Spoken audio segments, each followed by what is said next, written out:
Epístola do Apóstolo Paulo aos Romanos. Prefácio e saudação número 1. Paulo, servo de Jesus Cristo, chamado para apóstolo, separado para o Evangelho de Deus, o qual antes havia prometido pelos seus profetas nas Santas Escrituras, acerca de seu filho, que nasceu da descendência de Davi segundo a carne, declarado Filho de Deus em poder segundo o Espírito de santificação, pela ressurreição dos mortos, Jesus Cristo nosso Senhor, pelo qual recebemos a graça e o apostolado para a obediência da fé entre todas as gentes, pelo seu nome, entre os quais sois também vós, chamados para serdes de Jesus Cristo.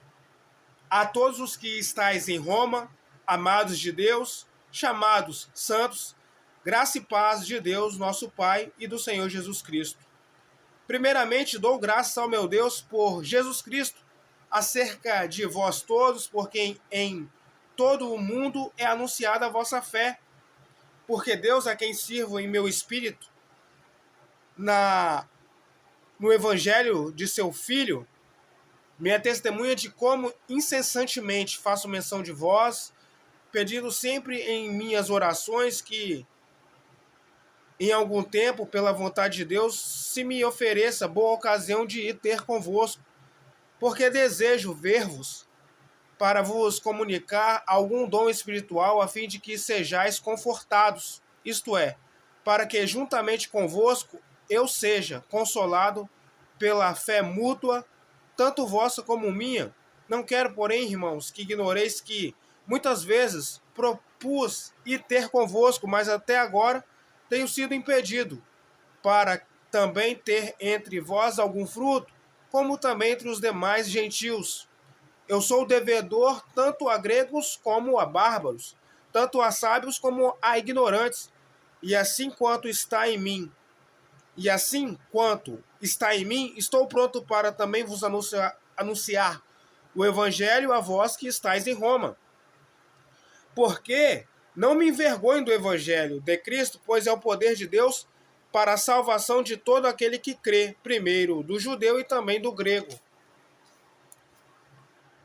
Porque nele se descobre a justiça de Deus de fé em fé, como está escrito, mas o justo viverá da fé. Porque do céu se manifesta a ira de Deus sobre toda impiedade e injustiça, dos homens que detêm a verdade em injustiça. Porquanto o que de Deus se pode conhecer neles se manifesta, porque Deus lhe manifestou. Porque as suas coisas invisíveis, desde a criação do mundo, tanto o seu eterno poder como a sua divindade, se entendem e claramente se veem pelas coisas que estão criadas, para que eles fiquem inexcusáveis. Porquanto, tendo conhecido a Deus, não o glorificaram como Deus, nem lhe deram graças, antes em seu discurso se desvaneceram e o seu coração insensato se obscureceu. Dizendo-se sábios, tornaram-se loucos. E mudaram a glória de Deus incorruptível em semelhança da imagem de homem corruptível e de aves e de quadrúpedes e de répteis. Pelo que também Deus os entregou às concupiscências do seu coração, à imundícia, para desonrarem o seu corpo entre si. Pois mudaram a verdade de Deus em mentira, e honraram e serviram mais a criatura do que ao Criador, que é bendito eternamente. Amém. Pelo que Deus os abandonou as paixões infames, porque até as mulheres mudaram o uso natural no contrário à natureza. E semelhantemente também os varões, deixando o uso natural da mulher, se inflamaram em sua sensualidade uns para com os outros, varão com varão, cometendo torpeza e recebendo em si mesmos a recompensa que convinha ao seu erro. E como eles não se importaram de ter conhecimento de Deus, assim Deus os entregou a um sentimento perverso para fazerem coisas que não convêm.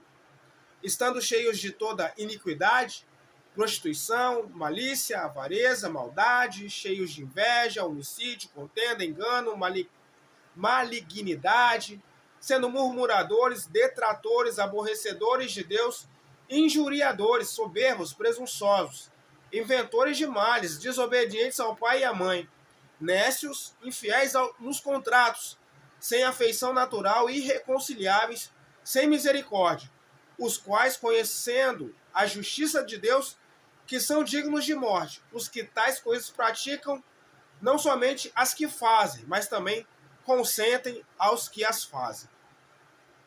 Romanos de número 2.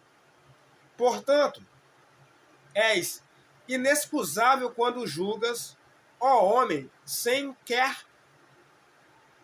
Portanto, és inexcusável quando julgas, ó homem, quem quer que sejas, porque te condenas a ti mesmo naquilo em que julgas a outro.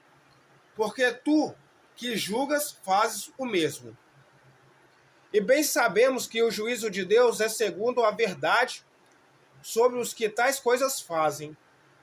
E tu, ó homem, que julgas os que fazem tais coisas, cuidas que, fazendo-as tu, escaparás ao juízo de Deus? Ou desprezas tu as riquezas da sua benignidade e paciência e longanimidade, ignorando que a benignidade de Deus te leva ao arrependimento?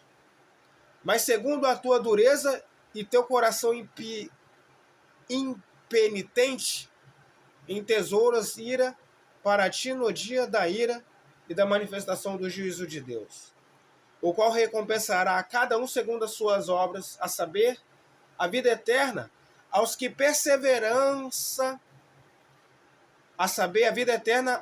com perseverança em fazer bem procuraram glória, honra e incorrupção.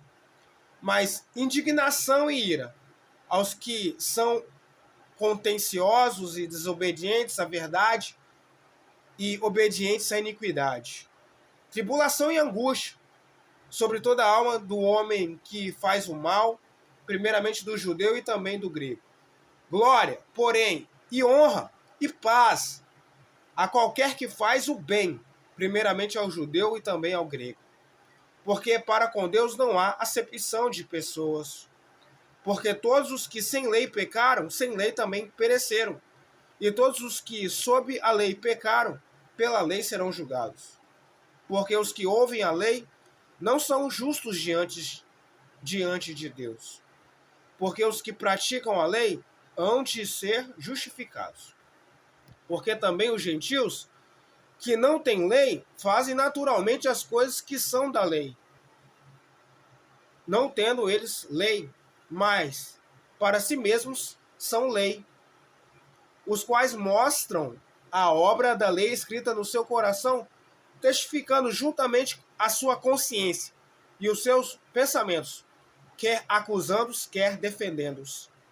No dia em que Deus há de julgar os segredos dos homens, por Jesus Cristo, segundo o meu evangelho. Eis que tu, que tens por sobrenome judeu, e repousas na lei, e te glorias em Deus, e sabes a sua vontade, e aprovas as coisas excelentes, sendo instruído por lei, e confias que és guia dos cegos, luz dos que estão em trevas, instruidor dos nécios, mestre de crianças, que tens a forma da ciência e na verdade na lei. Pois tu que ensinas a outro, não te ensinas a ti mesmo? Tu que pregas que não se deve furtar, furtas? Tu que dizes que não se deve adulterar, adulteras? Tu que abominas os ídolos, cometes a sacrilégio? Tu que te glorias na lei, desonras a Deus pela transgressão da lei? Porque como está escrito, o nome de Deus é blasfemado entre os gentios por causa de vós. Porque a circuncisão é, na verdade, proveitosa se tu guardas a lei. Mas se tu és transgressor da lei, a tua circuncisão se torna incircuncisão. Se a incircuncisão guardar os preceitos da lei, Porventura, a incircuncisão não será reputada como circuncisão?